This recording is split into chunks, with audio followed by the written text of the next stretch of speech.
Betting. It's said to be as old as the human race. And now we know some people will bet on most any sport. Last year during the pandemic, it was, table tennis in Europe. Ping pong. And ping pong. With sports betting becoming legal almost everywhere, what are the odds of turning a vice into a virtue? Was the big pitch tax revenue? I think tax revenue is one of those things. This week, the over-under on legalized gambling in America. This range of open ocean is about to become the first large offshore wind project in the U.S., fast-tracked by a new administration's climate change initiative. But there may be a huge cost in the race to go green. Right whales don't die of natural causes. They don't live to old age. Every single one of them eventually gets killed through some industrial accident. We investigate the impact of the race to reap the wind. And a look at America gone wild, or at least America unleashed. That word got out to the American citizens and ready to come to Florida. And they came in droves. And it has just not stopped. But it's not all bright in the Sunshine State, as the return of tourists exposes a lingering COVID hangover.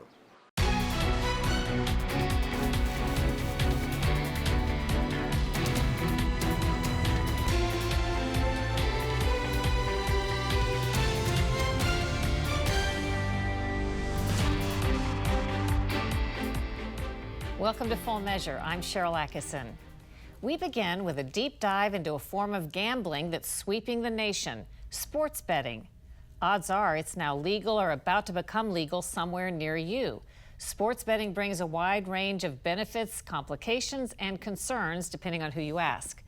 Today we're heading out west to learn more in one of America's most robust sports wagering markets. Colorado's 3 casino towns have added a new gamble to the house collection: sports. In Black Hawk, Bally's has partnered with sports betting operator DraftKings, remodeling a big section of this casino for a whole new crowd. This was the action for this year's Kentucky Derby. So we have 8 of these kiosks on our property. Chris Kramer is Director of Casino Operations for Bally's Black Hawk. Our parent company, Sinclair Broadcast Group, has ownership in and a business relationship with Bally's. So, for example, if I wanted to bet tonight on the Phoenix Suns to win that game, I could bet $20 as my stake, and my return would be $28.88. Legal betting debuted in Colorado on May 1st, 2020. Around the time the COVID shutdowns arrived, the casinos shut their doors and most sports stopped. But mobile apps make it easy for most anybody in Colorado to place bets using their phones, and they found something to wager on. Last year during the pandemic, it was, table tennis in Europe that they were betting on because that was one of the only sports available. Ping pong. And ping pong. And then now one of the things that one of our better players bets on is various soccer tournaments and games around the world. That's one of his favorite things to bet on. Ping pong, particularly Russian ping pong, generated $63.5 million in sports bets in Colorado during 2020, right behind football, baseball, and basketball. When the pandemic hit and they closed the casinos, they don't have to come here to set up their account. They can actually do it online. They can look at their odds online. And as long as they're in the state of Colorado, geo-fenced to the state, inside the state of Colorado, they can then make a bet. Dan Hartman is the director of the Colorado Division of Gaming. He worked to bring medical marijuana to the Boulder State in 2010, and now sports betting, which was narrowly approved by Colorado voters in 2019. What's the idea philosophically behind you being involved in bringing those ventures to Colorado? I think, we as the Department of Revenue, or in our specialized business group, we get those kind of programs to come up just because they collect a lot of revenue. Was the big pitch, in essence, tax revenue? So I think tax revenue is one of those things, and it's also taking off of taking the black market. Can you explain how big the offshore black market for betting was for people maybe here in America that were finding a way to gamble anyway on sports? It's been really estimated at well into the hundreds of billions of dollars. Here in Colorado, maybe $2.5 billion, maybe more. A 10% tax on sports gambling revenue largely goes to benefit Colorado's water department. West Virginia legalized sports gambling in 2018 with revenue going to the basic treasury. How's it working out so far? It's well. Our revenues are higher than expected. Ben Queen is a delegate in West Virginia's House and chair of the Small Business and Economic Development Committee. He happened to be visiting a Bally's Black Hawk casino while we were there. I think young people, especially when it comes to visiting West Virginia and choosing to live in West Virginia, you want some of that nightlife too. So it's neat for us to be able to attract some of those nightlife crowds for young people. And where sports betting is opening up, so are new jobs. Speaking for FanDuel alone, we're looking to more than double over the next year in size. These will be the betting counters. Christian Janetsky is with FanDuel, an online gaming company that operates legal sports betting in 12 states, including Colorado. And so we have, particularly in the tech space, we're fighting for high-class tech talent, like many across a number of sectors. But we have, jobs in customer service. We have jobs in legal. We have jobs in finance. We have. If you go to our job page now, there are endless postings, and we're not alone in that. That is a hiring boom that we're seeing across the sector. Ever since the Supreme Court tossed aside a federal ban on sports betting in 2017, the game has been on a roll. 29 states and Washington, D.C. now have some form of legal sports betting. It's approved and coming soon in 3 more, and 9 additional states are considering giving it the green light. One looming concern is how many gamblers may find it irresistibly addictive. Hartman says that's baked into the equation with tools that let bettors set their own limits. If you're having a weekend and you start to find yourself being drawn in too much, you can hit pause and really stop for a while, and the operator won't bring you back up until that time limit is run, or until you've gone past it and want to come back. Well, the only problem is if you're an addict, you're probably not necessarily going to take yourself off. Well, and they may go to other places, but I know that the sports books, the operators, actively look at their patrons and where they're at, and if they seem to be moving in the wrong direction, they may have one of their people call or give them a message to talk about where they're going. Way back in the 90s, when casinos first hit, there was nobody else. Nancy Lance was the first certified gambling counselor in Colorado. Her private practice and work at prisons and a psychiatric hospital have been loaded with addicts ever since. Now, all these years later, sports betting has become legal in Colorado. How has that impacted the climate in your view when we're talking about addiction? It's just like when casinos first hit. We weren't ready for it. And then all of a sudden here we open up betting, and we didn't have enough prevention, we didn't have counselors. We didn't have the resources to take care of the people that had the downside of it. What are some typical stories that you've seen when it comes to sports gambling addiction?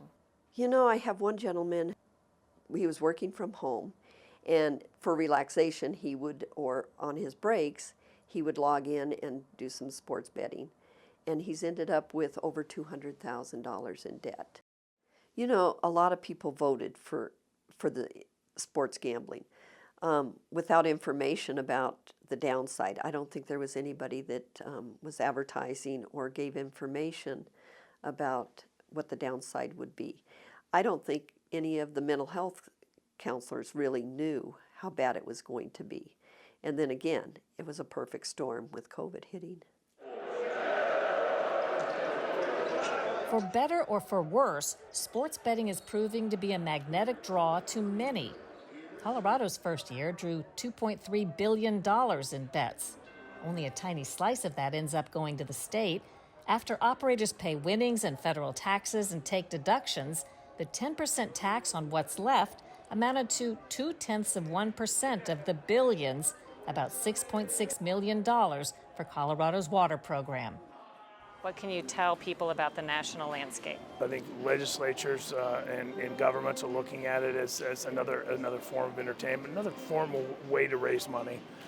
Certainly in any state's budget, it seems to be a good way to go. What would be your answer if someone says, I'm worried about this? My answer is they don't need to be worried about sports betting coming because it's already there.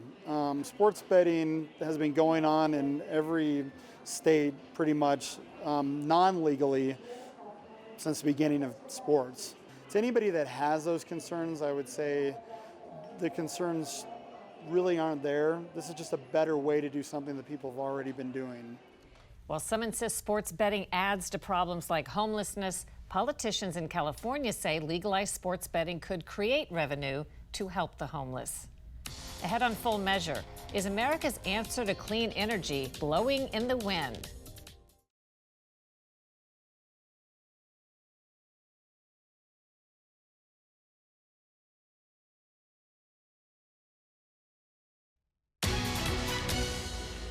The Biden administration has approved America's first large-scale offshore wind power project. But for every supporter, it seems there are detractors raising questions. Lisa Fletcher takes a look at the pros and cons of reaping the wind. 2 centuries ago, New Bedford, Massachusetts was known throughout the world as the greatest whaling port and the richest city per capita in the world. All that based on the harvest of whale oil to light 18th century America. Now the city is poised for a new venture to bring light to the land through the largest offshore wind project to date. The port that once launched whaling ships will now serve to launch turbines for the wind farm. The site for Vineyard Winds is out to sea, 15 miles south of Martha's Vineyard and Nantucket. In the initial phase, up to 62 wind turbines, with a goal of producing enough energy to power up to 400,000 homes. The size of Vineyard Wind 1 is over 260 square miles of ocean. The project is the first major offshore wind project in the U.S. waters. A smaller wind farm near Block Island, off Rhode Island coast, began operating in 2016. It is a critical piece of the Biden administration's plan to grow renewable energy in the U.S. and got glowing praise during a hearing of the House Foreign Relations Committee led by Congressman William Keating, whose district will reap the proposed benefits. The nation's first commercial-scale offshore wind farm and a linchpin to offshore wind all down the eastern coast of the United States. The project's approval was helped by the momentum of a new administration. Timing is everything, but so is location. The Atlantic waters are very favorable for sustained winds critical to turning the giant turbines. But those Atlantic waters are also very close to 2 of the favorite summer spots for the rich and famous. Martha's Vineyard, notably in the news last summer as the spot for former President Obama's exclusive 60th birthday party. A prior project called Cape Wind fizzled when island dwellers raised protests, including Senator Ted Kennedy, who, along with other reasons, objected to having turbines obstruct the ocean horizon. The new project is pushed further offshore, but some of the old issues and concerns remain. I think it puts a lot of fisheries at risk.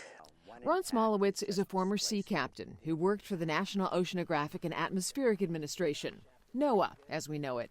The amount of wind farms they're proposing will displace fisheries. Nature is pretty adaptive. What makes you think that the fish won't adapt and the migration patterns won't adapt and that fishermen won't adapt and just find the fish where they're moving to? Well, the fish will adapt, okay. The fishermen can adapt, but they'll need funding. From the perspective of the old men and the sea, the impending disaster could be to an industry and image that defines New Bedford. It has been one of the most productive fishing ports on the East Coast. The scallop harvest alone averages around $400 million a year. Vineyard Winds is setting up a fund, much like what you're suggesting, to compensate fishermen. Is it enough? Nowhere near enough. I think They have a compensation fund of about $30 million, $40 million over the life of the project, which could be 30 years. So we're talking about $1 million. One scallop vessel gross stock is $2 million a year. And there's 342 scallop vessels, and that's just one fishery. The balance in economies is the projected 3,600 jobs to be created in the startup phase. Congressman William Keating teased to tens of thousands of jobs in the decade ahead. And create tens of thousands of good-paying union jobs with more than 44,000 workers employed in offshore wind by 2030.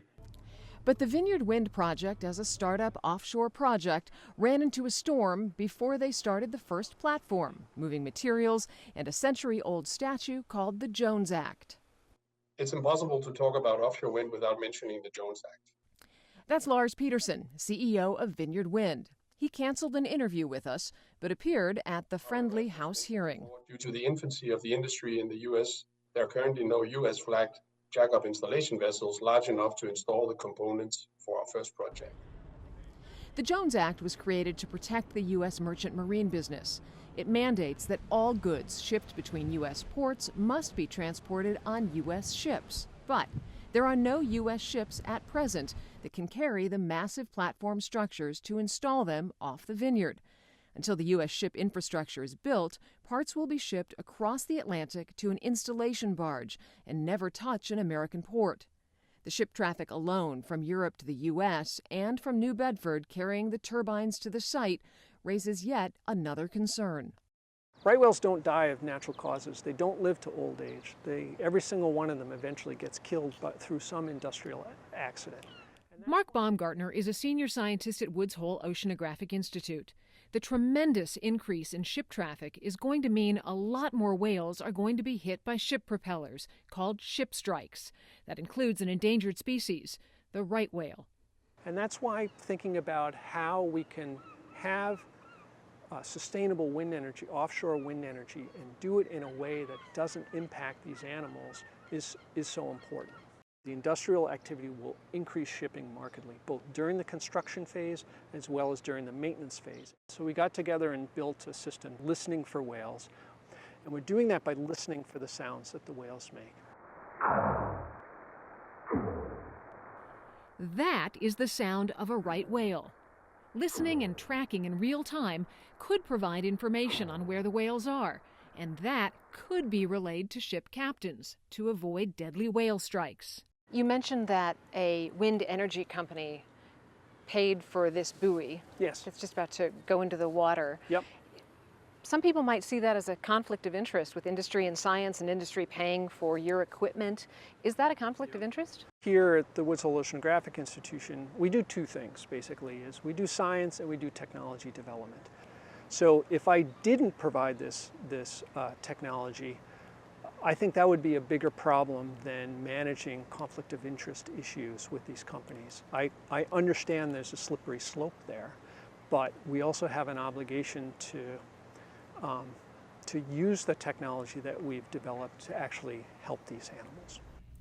At least 3 lawsuits have been filed against the federal government, all over concerns that environmental reviews were fast-tracked in order to meet the Biden administration's goals for offshore wind generation.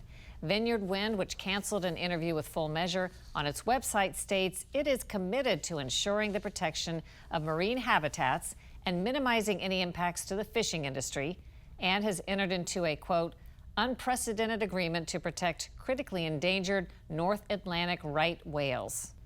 Coming up on Full Measure, the downside of Florida's tourism boom.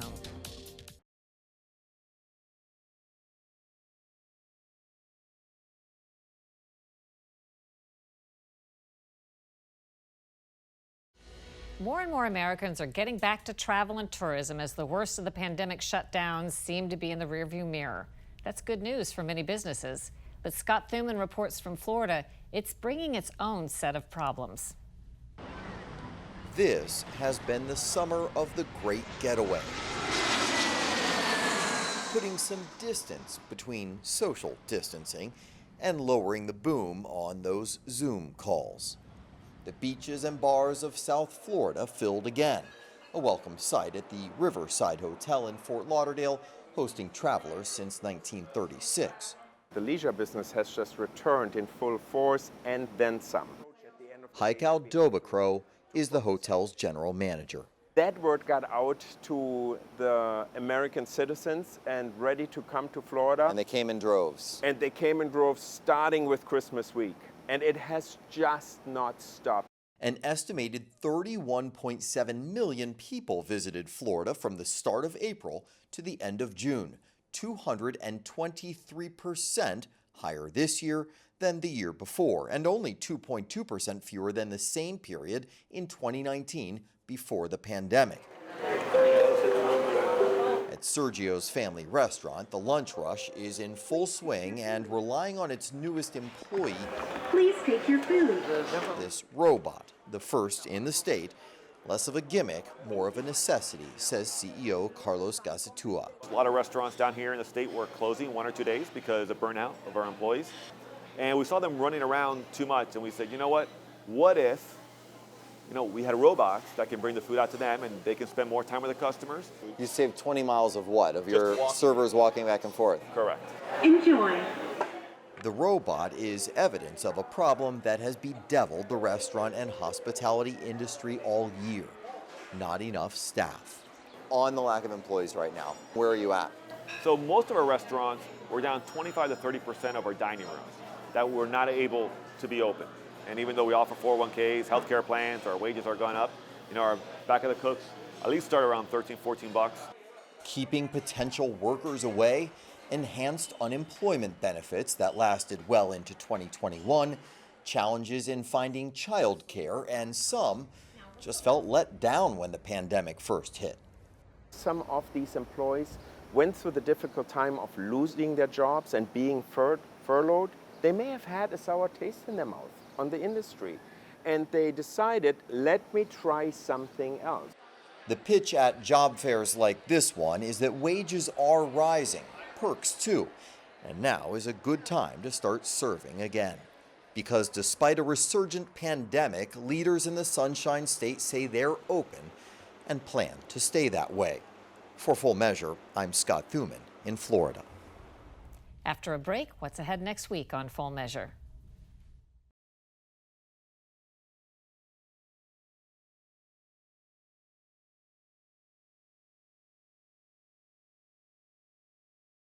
Coming up next week on Full Measure, while more than 1 million illegal border crossers were allowed into the U.S., Mexican tourists crossing legally by foot or car have been shut out for 18 months, and it cost border town businesses billions. The federal policy that was bad for business and what it looks like now, next week on Full Measure. Until then, we'll be searching for more stories that hold powers accountable. Thanks for watching. I'm Sharyl Attkisson.